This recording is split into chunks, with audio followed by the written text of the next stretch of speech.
So people have been asking, why hasn't the RX7 started yet? And there's a lot of little stuff we still need to do. We need to make a mid-pipe, we need to run vacuum lines, we need to finish wiring, there's grounds, there's interior panels that need to be put back in. So there's still a lot of stuff that we need to do. And today I'm just dedicating it to wrapping up a lot of the tiny little things that are kind of inhibiting us and stopping us from doing some of the bigger things to get the car wrapped up. So today we're gonna focus on that. Vacuum lines, interior panels, wiring, getting this thing as close to completion as possible, seeing what parts I do have, seeing what parts I don't have. I know I am missing some parts for this car. I can't find the windshield cowl anywhere. I don't think I threw it away. That would be silly of me to throw it away, but I just can't seem to find it. Outside of that, I need a gauge cluster hood. I need a left-hand drive hood latch. I need a left-hand drive trunk latch. There's a whole bunch of small stuff that I need. And the most annoying part about the RX7, if you have a left-hand drive model and you're trying to restore one like I am, is finding these parts. Because you can hop online, and I thought I struck gold when I found this left-hand drive, quote-unquote left-hand drive gauge hood and cluster, and it was labeled as left-hand drive. It's not, it's right-hand drive, and that's how it's been for a lot of these parts, trying to find some of this stuff. So I'm still on the hunt for that stuff. But anyways, let's start on the RX-7. Let's get some of these interior panels back in the trunk and start working our way forward. We need to run some speaker wire, a whole bunch of little stuff like I said. We can start off by cleaning off these dusty old parts, these dusty ass old interior pieces. I don't have any interior cleaner, so I'm just glass cleaner, because glass cleaner will clean anything. I don't think anything broke when I took this car apart. I think the only thing that broke was the gauge cluster hood. And I know there's a couple interior pieces that I am missing, so we're gonna have to try to find those, but can't come in. So, where exactly do you go? Oh, we got stud right there. Look at that, man, that's nice. I would like to try to get the speaker situation dealt with today. The rear speaker brackets, I found out the speakers I got are too deep, so we have to drop the headliner too to realign the sunroof. Fuck, dude, see all the little stuff. It's all the little stuff I've been putting on. Where's that part? Hatch strut.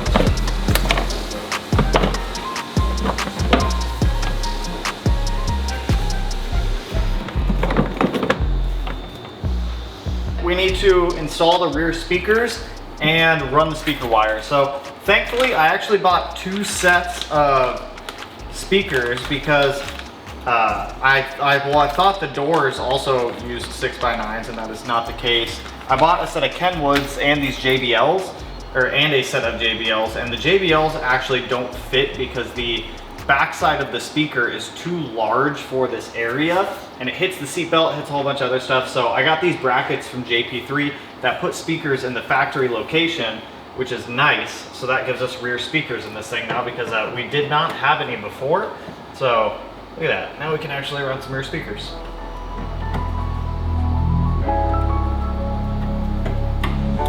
X speaker, you know, just a little stuff sometimes. We've got this little jumper connector that I made that we can run speaker wire off. Let's go up to the front of the car. So now that we've got this side in, let's jump over to the other side, get the other speaker bracket in with that speaker.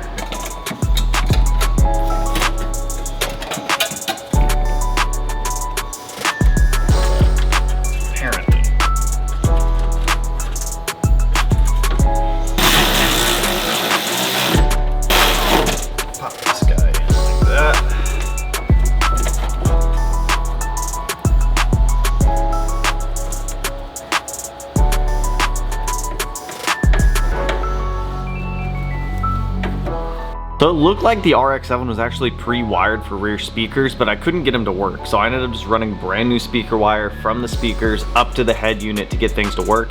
It seemed like that's what everybody was doing on the forums anyways, from what I was reading, because I just could not get the pre-wired speakers to work. I know a lot of people said they had issues with the Bose systems. We have the rear speakers in on both sides, and they are wired up and working. You guys can hear some of the static. Already tested Apple CarPlay, plays music, so perfect. That's exactly what we want. We still have to figure out the door speakers, but at least this way we will have updated audio in a 31-year-old car. So that way we don't get that like snap, crackle, pop nastiness from an old ass Bose sound system. Now, before we can really get any of these interior panels on, we have to drop the headliner again, so that way we can align the sunroof because that's one thing I didn't do. I didn't even think about it. I was just kind of fingers crossed hoping that it would line up perfectly. Obviously it didn't. So I have the manual that shows me how to align the sunroof, but obviously the headliner has to come down. So let me just get through this. I don't think it's gonna be the most fun, but once that sunroof is aligned, we can get the headliner back in, get these side panels back in, get the bins in, the center console in. We'll be able to get a lot of the interior set up and done with today and just have it permanently in. So let me just kind of get this done with. Thankfully, dropping the headliner isn't too bad in this thing with all the interior panels already out. If you do go to the extent of removing a sunroof or doing any of the stuff that we did to paint it or something, make sure you align it prior. You can use a little jump pack or something to be able to power the sunroof to open and close it just to get it to align. Beautiful sight right here. The sunroof closes, it's all aligned. Thankfully, when I bought the RX7, it came with this big gigantic book of how to do things. So told me how to align the sunroof. Pretty much all you got to do is loosen all the mounting tabs, close the sunroof using the electronics, tighten them back up hand tight, test it a couple times. If it opens and closes, you're solid. So our sunroof works, it closes, it opens, it's sealed. Happy with that. Now that we have our headliner back in, we can actually toss in these side panels. So this is where our speaker goes, or is, I guess. And in the cars with the Bose sound system, you don't have rear speakers, and they put these like weird block off plates back behind there. So it's just like a weird empty cubby. So that should work. I don't know if I need to buy OEM grill pieces to go in there. We're gonna have to figure that out. For now, at least we can get this panel in, we can get the other one in, and then we can just keep going on the interior panels. We can really just start wrapping up the interior at this point. Now, I did have to pull this panel back out because some of you guys pointed out in the last video, and you're 100% right, I messed up on it. I used too small of wire for the relay boxes to pull 12 volts from the battery. So that was two 12 gauge wire. I just pulled that and redid it with two 8 gauge wire. So you guys can see the difference in wire right there. It's significantly different. So we have two 8 gauge wires powering the fuse box now, and they're just kind of tucked down there, wrap up and go to the fuse box. So that should be good. I didn't take into account total amperage for all 3 pumps. I was doing it based off of 1 and I messed up there. So that is corrected. Appreciate you guys pointing that out. Just got the panel back in. Now we can do this kick panel and keep working our way around to get the rest of the interior at least back here, and we can do a lot of it up there too, back in. So seat belts all coming through.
If you've ever had a carbon fiber hatch, trunk, or any body panel that requires you to put trim panels back on, you know how much of a pain in the butt it can actually be.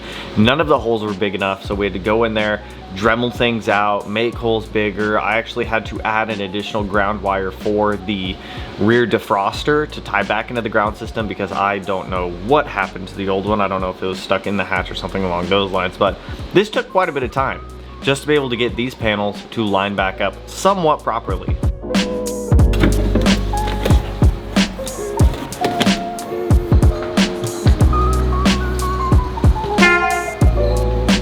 Hello?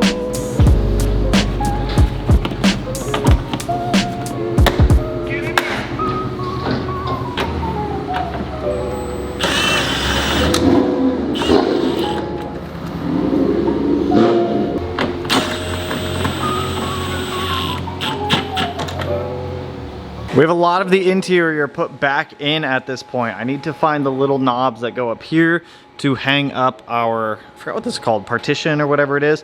We need to put the Bose sound system back in, but I think I'm holding off on that. I'm not entirely sure quite yet.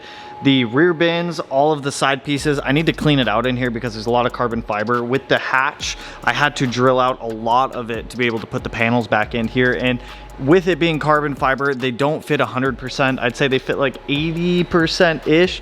As you guys can see there's a couple gaps that run along the bottom side, but I mean, that's just typically how it goes when you use carbon fiber body panels like this. A lot of the interior trim, if you're clipping some on or if it has it, isn't always gonna line up perfect. I did get the fittings in for the oil cooler, ended up being a 60-degree fitting to be able to complete that bend there. That one is solid as well. So let's make our last oil cooler line so we can wrap up the oil coolers. We can also pre-fill those if I have oil here, which I'm pretty sure I do. I want to say each one of these will hold like an extra half a quart for the engine, which isn't a bad thing. I would genuinely like to prefer pre-filling these. So let's get our line made. We'll pre-fill them.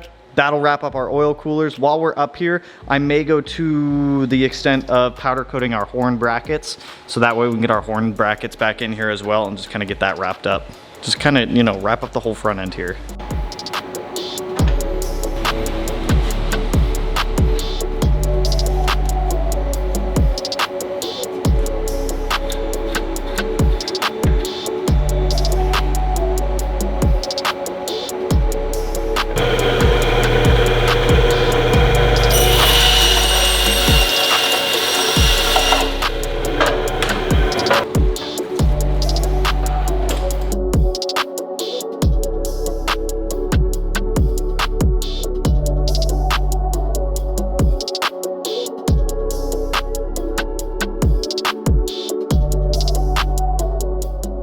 One and two, both filled up. So each oil cooler held about 3/4 of a quart. Not a bad thing. I personally like to pre-fill these oil coolers before running a car or anything like that, just to help get out as much air as we can.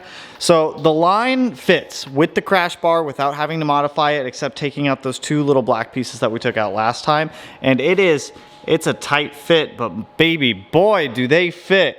And that's what I wanted. I didn't want to have to modify this crash bar. So our lines come off this 90, come out, wrap very close to the frame here. And there's still plenty of room for the hood latch to fit right there. So I'm hyped about that.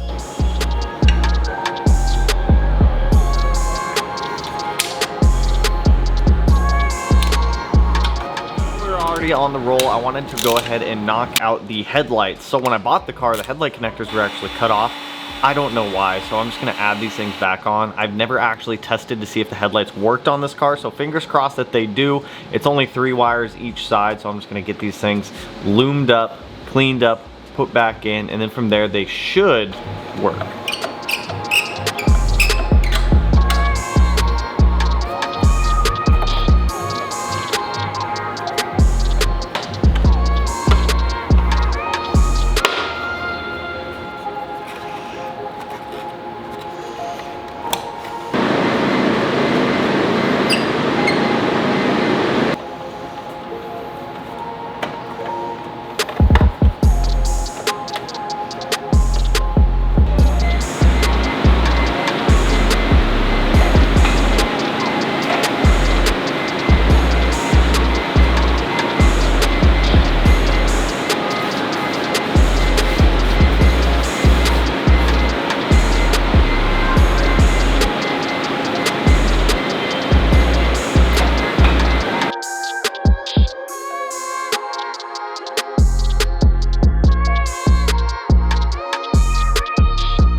FD's looking phenomenal. Now, I mentioned at the beginning of the video, I was having a very difficult time and I was struggling finding parts for this car, specifically a left-hand drive gauge cluster and a wiper cowl, as well as hood latches and whatnot. For the gauge cluster, let me give you some preference here. I bought this one on Amazon because I was told that this is a left-hand drive when this is a right-hand drive. They are different, they do not fit, and the cigarette lighter is in a completely different spot. This is the original one that exploded when I took it out of the car. This is a Alibaba one that I bought and it fits like absolute butt. So it's been a struggle finding some of these parts, to say the least. Now, you can easily find these parts for right-hand drive versions of this car, but left-hand drive versions, it is significantly more difficult because they only made them in the States from 93 to 95. So trying to find any of these left-hand drive parts is a challenge in itself. But we have struck absolute gold. We have an OEM brand new left-hand drive wiper cowl. That was like $525. That was stupid expensive. And here we have a brand new left-hand drive OEM Mazda gauge cluster hood and face. Oh my God, the guys at Atkins actually just had this stuff sitting around. So I am big excited. Both of these were very expensive. That was about $720. That was about $525. So these two parts alone are about $1,300, which is insane. But unfortunately, it's just the price you gotta pay with these cars if you have a left-hand drive model and you need to replace stuff like this. Let's get the wiper cowl on first. That's just gonna sit right up here. Thankfully, they do give us all new clips going across here to be able to reinstall it, because obviously all of mine broke when taking the old one out. I may need to take out the hood latches. If that is the case, we will do so. We can not take these out. I think I can just slide this up. We'll figure it out. If I gotta pop the fenders off and all that crazy stuff to be able to get this hood cowl in, we will do so. I'm just excited we have it. So let's get that thing installed.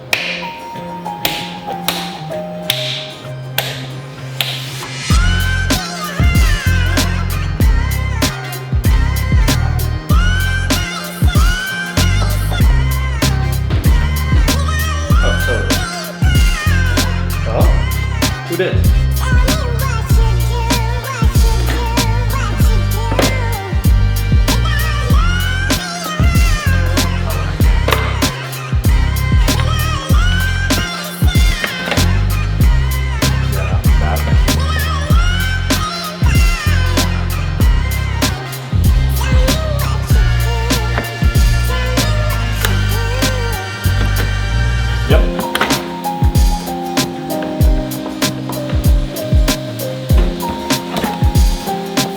Cannot describe how excited I am to put this fucking gauge cluster hood in.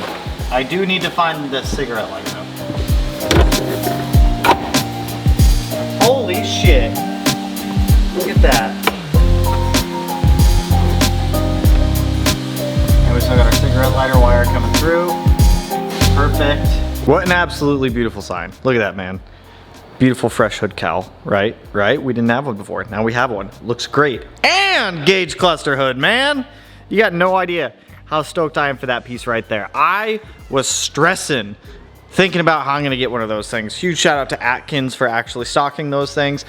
I couldn't even find them on the website. I called them, I was like, hey, can you guys help me? Do you guys have this part sitting around? Thankfully, I don't know how many more they have, but they at least had one for me, so thank you, Atkins. So that's where I'm ending it on this one, you guys. We got a ton of the little stuff knocked out. Off camera, I just knocked out getting the front right brake line hooked up to the brake bias, as well as relocating the oil pressure sensor. The factory one that goes to the dash, I had to relocate that because the coolant temp sensor is just so close, and for some reason it seems like mine is bent and it literally just snapped my coolant temp sensor. So I need to buy a new one tonight. Thankfully those are only like $20. It's just the single pin one that reads to the dash for hot and cold. So aside from that, dude, it is insanely close. There's a couple of things. Realistically, I could get the engine to run in like an hour if I wanted to, but I want to do things proper. I want to do things right, so that way we don't have to go back in there and do things a second time.